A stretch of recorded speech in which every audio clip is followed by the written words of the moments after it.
right. One of the questions that you and I get, Robin, a lot is how do you get these great guests? How do you get authors that are on the New York Times best-selling list? How do you get these directors of movies? How do you do all that? Well, they call us. They say, "Hey, can I be on the show?"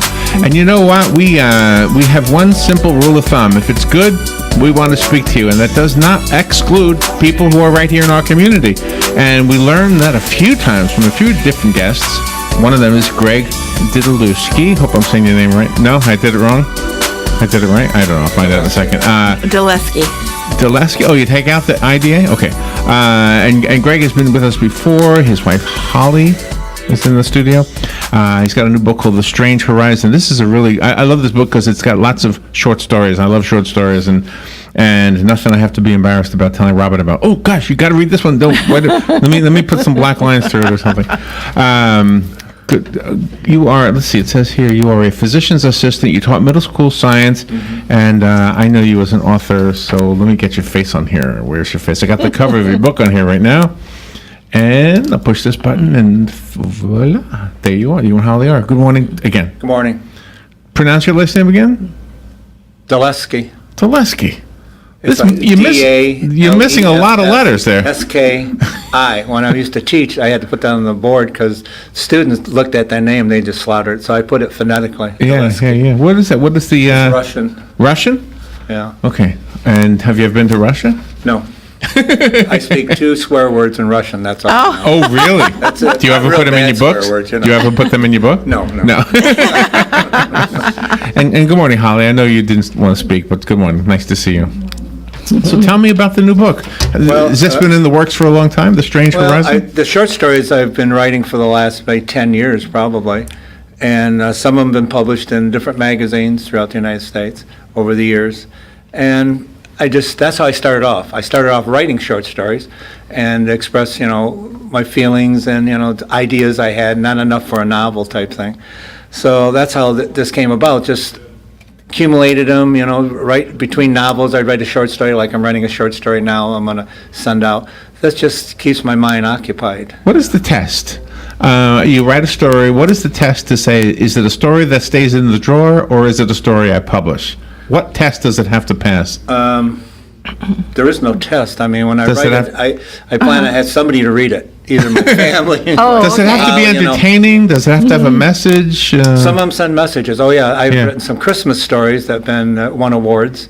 And I do it for people who can, share in the Christmas spirit type thing. Right. And then I've written children one, like the ladybug one. How for cute. Children. That's her favorite one about the ladybug. I write Halloween ones. I have a horror story in there, a couple of them. Well, I was going to say, this is good timing for Halloween coming out now. When did this one come out? This came out in June of this year. In June, okay. So this is a good time to talk about it. Yeah. So how do we get it? I know that's usually the last question I ask, but let me ask it now and then I'll repeat it. How do we get your books? You can get them through Rogue Phoenix Press. Rogue, okay. Is my publisher and my editor. All right. And they're the ones that you can go to. They no longer publish. What they do, they have Amazon now publishes my books. Okay, and that's where I found it was on Amazon. Print on demand. And you've already got some really good reviews on here, it looks like, on Amazon. Yeah. So what's the timeline? How long does it take for you to, when you start a book to the time it's actually published and available? It takes 1 year. Like, I just finished Strange. That's my new mystery novel. Okay. It's out sort of on the fringe of science fiction, too. That was accepted by Rogue Phoenix Press last month, and that's going to be published June 15th of 2018. It takes a year. If you go to, like, the big publishing houses in New York, it takes 1 to 2 years to be published. Oh, really? If they accept it, it'll still take 1 to 2 years to see it in print. It takes that long. That's why authors are always ahead of the game. And it's like Robin Cook or Tess Gerritsen, they've already written a book and they send it into their publisher. It takes about a year for it as a published novel. When you and Holly, when you're riding in the car with Greg, is he writing the book as he's driving? Very often. Yeah, I wondered about I that. throw ideas to her too. I said, "What do you think? What do you think about the da da da da?" I said, "Well, that sounds pretty good," or maybe you should do it this way or something. So yeah, she does definitely help. She's my top critic. Do you ever change directions in a story, like partway through? Yep, I definitely have one of the books, Strange Appearance. was the one I was here last year on. Yes, I changed right in the middle of it. I said, I don't like the ending, because I write the beginning and I write the ending. And then the middle, you just sort of fill in with, adventure. Or Is that true suspense. even with a short story? That's the way it works? Short stories, yes. Short story is somewhat the same. I pretty much know the ending Oh, my to the gosh. short story. I have an idea. My endings, I like surprise endings. Some of them are good feeling endings, surprise endings, Yeah. horrifying endings, like some of my, like the detour in the short stories. But yeah, I usually know the ending. I mean, some authors don't. Some authors will sit down and just start typing, and whatever comes to their head, they have a Just- general idea. Yeah. At my first book, I had an outline. It took me like 2 months to write an outline, almost chapter Oh. to chapter, without really just what's going to be in the chapter. And I said, man, that's tedious, So then I decided just to write the beginning and then write the end, and have some idea of what's in the middle. A lot of authors do it that way. When we used to write stories, Robin and I, you were asking about years ago for us, so we had a radio show for children. It was 1 hour on Sundays, and we would have 2 short stories per show. And then we had songs and talk and guests and everything else. But the stories were, they had to be read within 10 to 12 minutes, I think is what it was. So I mean, is that the same? Do you have a guide? Like for us, it was time. It had to be, you had to be able to read it for radio purposes. Some magazines, when I wrote to, there was a limit of how many words. Like there's one magazine, Oh, okay. you had to be 100 words exactly. Really? Can't be 99, can't be 101. Oh, has a to be whole exactly story right. in 100 words. Yeah. Wow. And some of them are only, the one in here is only, I think, only about 50 words, 45 words. It's only 3 lines, 4 lines. Does the short story sometimes stay with you and eventually become a whole book? No. Never. None of them have. One of them possibly in the short story may be a book. It's a mystery. It's sort of a fantasy mystery that may be, down the road. Do you like series? Does writing books for a whole series, is that exciting, or do you prefer just each individual book as a standalone? Each indie book standalone. I've thought about series. So people say, well, you're going to have a series, Like the book I just finished, Strange, may be a series. It leaves it open. You have open-end books at the ending, and you have closed. It's completely closed. There's no other avenue. I mean, everything's solved. All the problems, all the characters are, come to a conclusion. And some books sort of leave it open a little bit.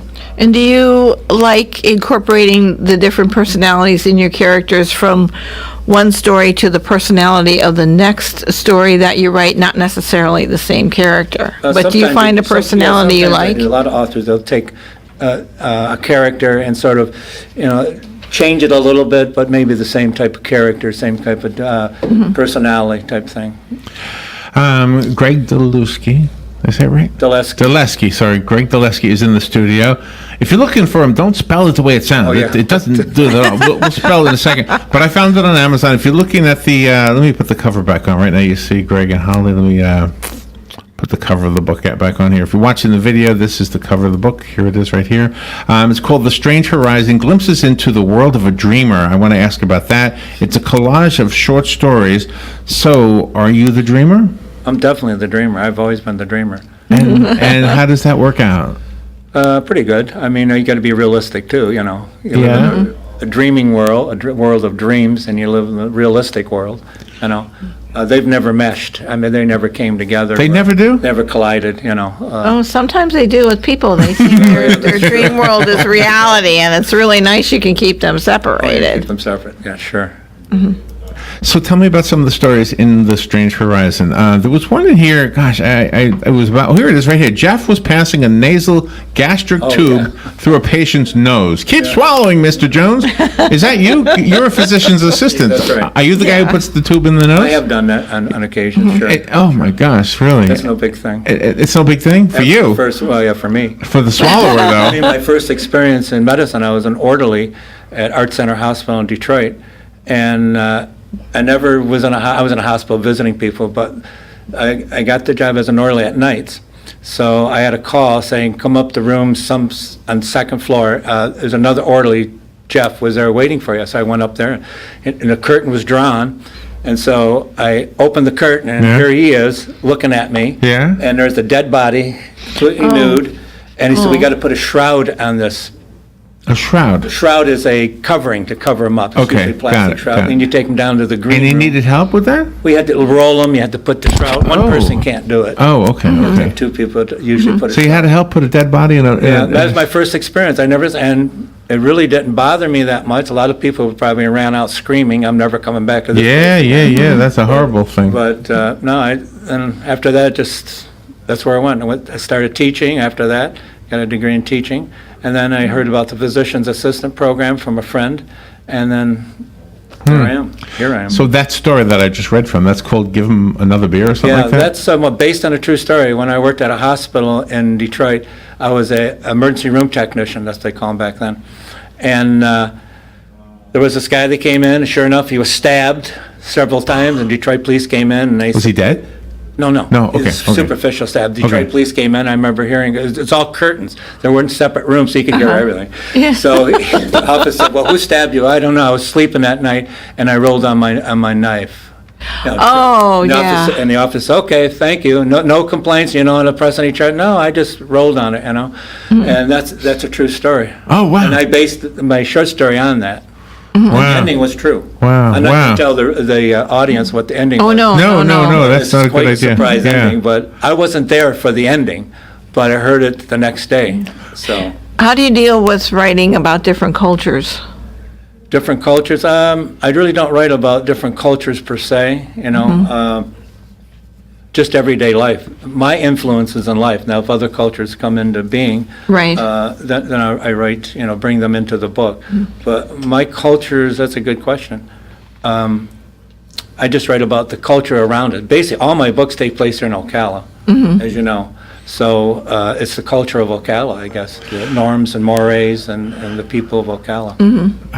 Greg Didalesky is in the studio. He did it right that time finally. All right, we'll take a little break and we'll be right back with Greg. The book is called The Strange Horizon, Glimpses into the World of a Dreamer, a collage of short stories. Perfect timing for Halloween, I think. We'll be right back.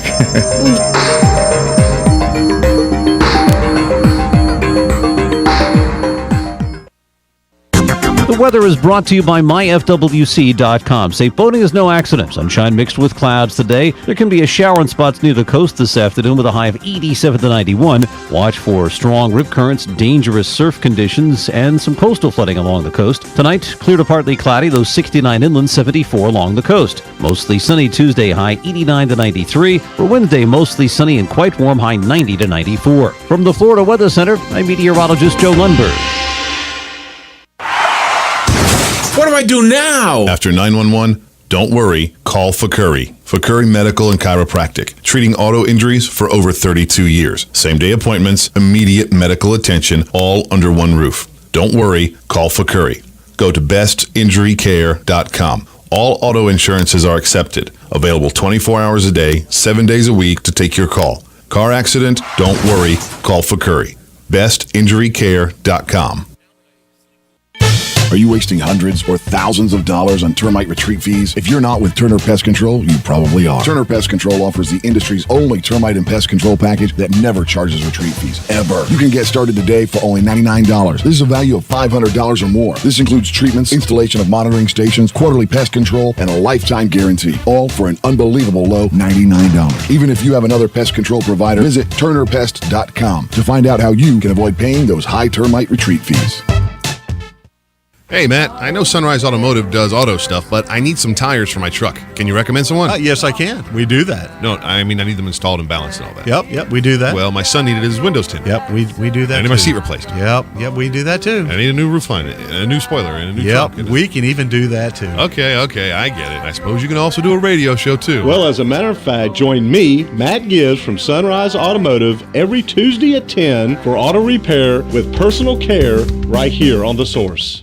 Whether you're just starting out in your career or ready to make a change, being a commercial pilot is within your reach. The FAA has predicted that in the next few years, the number of planes in the sky will double, and that means a lot more jobs in aviation. Ocala Aviation has teamed up with an accredited university, enabling you to get a college degree in aviation while training to be a commercial pilot. And with options like financial aid, grants, and scholarships, it's never been a better time to get your new career in aviation started today. For more information, call me at Ocala Aviation, 352-861-7484. Hi, I'm Big Daddy Don Garlitz, asking you to support adoption by purchasing a Choose Life license plate from your county tag office. You know, it costs a lot to give a child life. Many times a woman is forced to make a bad choice because of financial pressures.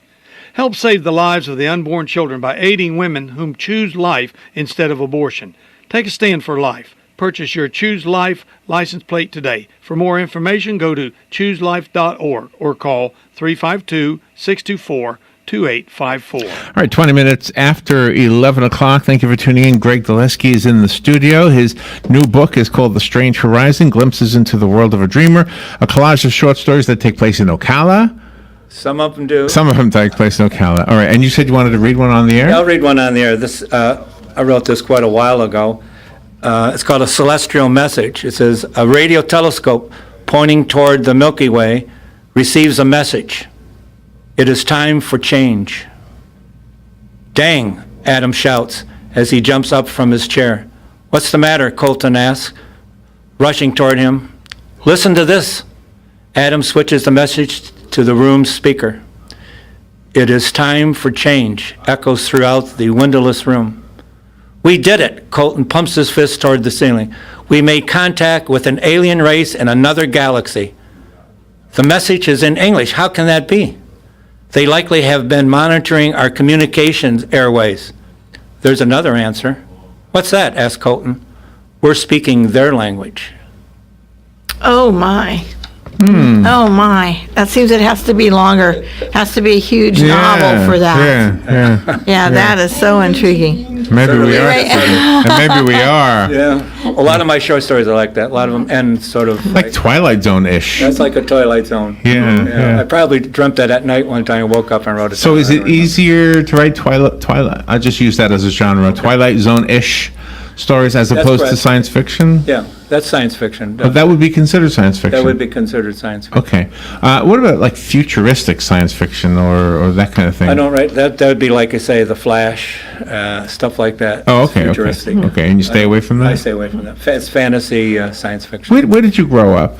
In Mount Clemens, Michigan. In Michigan, okay. And does your childhood appear in your stories? Yes, oh yeah, definitely. In what way? Well, the surroundings sometimes. Some of the one short story definitely, it's called The White Pigeon, is from Mount Clemens when I was a kid. We used to hunt pigeons up in the mineral wells. And Mount Clemens used to be world famous for mineral wells.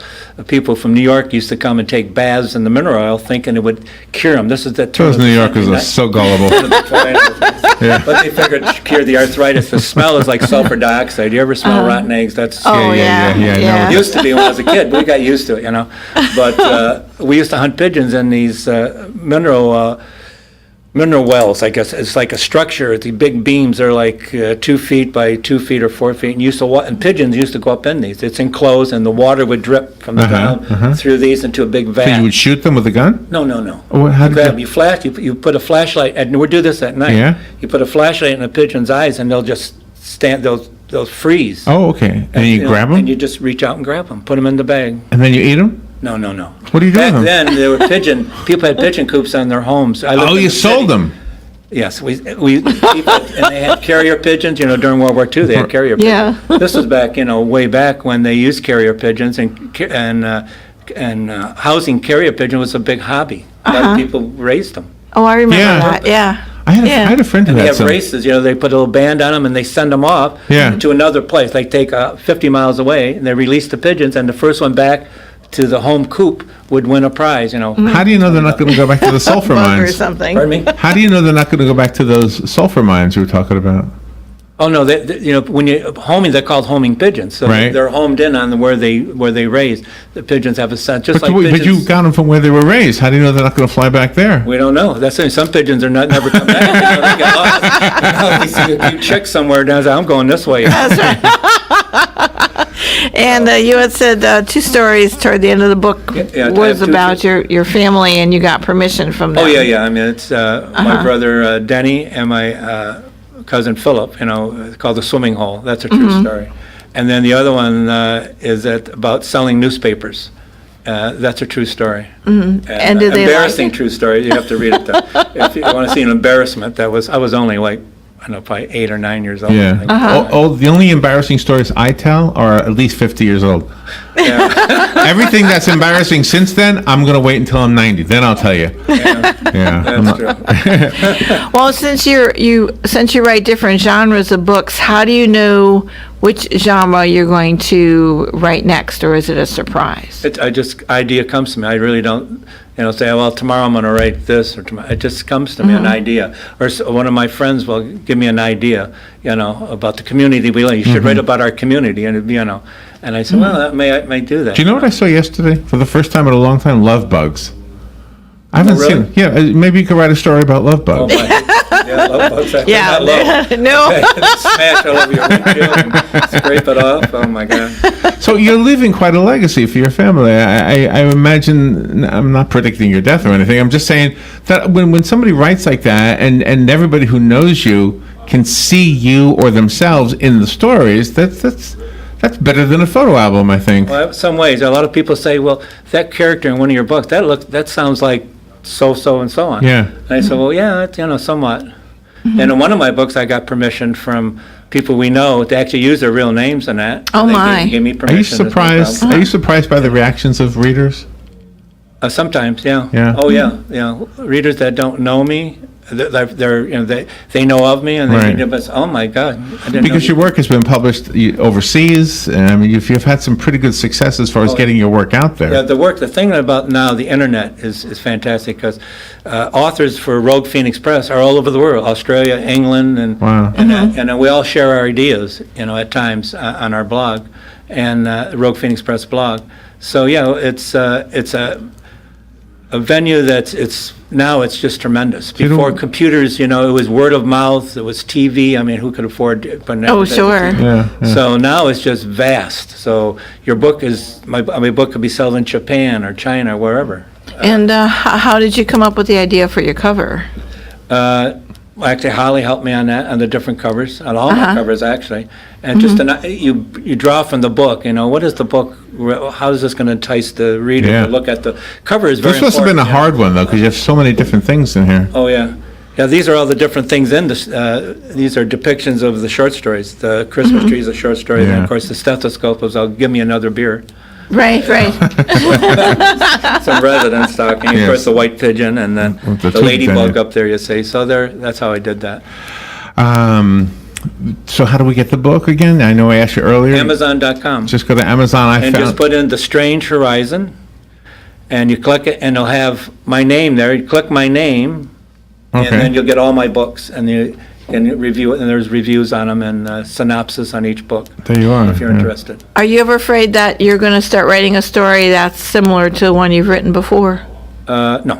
Oh, no, I don't. No, there's some authors that write very similar. I don't want to mention name. He's Right. very famous author, but his books, after a while, became the same thing, And recently, he's written a completely different one that's different than his genre.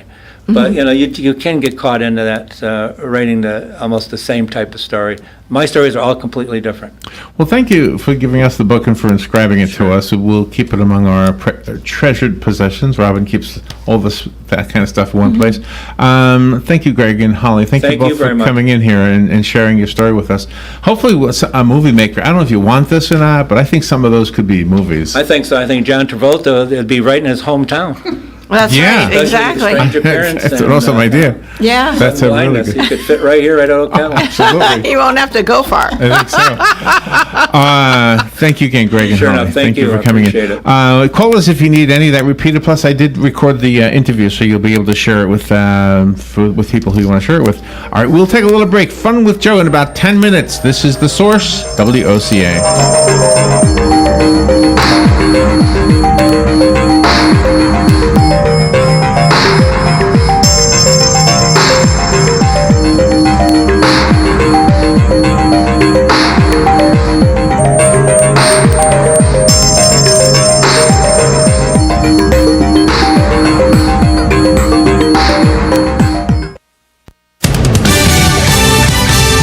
Fox News Radio, I'm Chris Foster. President Trump's responding to the national anthem protest in the NFL, growing since he came out against it. The president tweeting, "The issue of kneeling has nothing to do with race. It's about respect for our country, flag, and national..."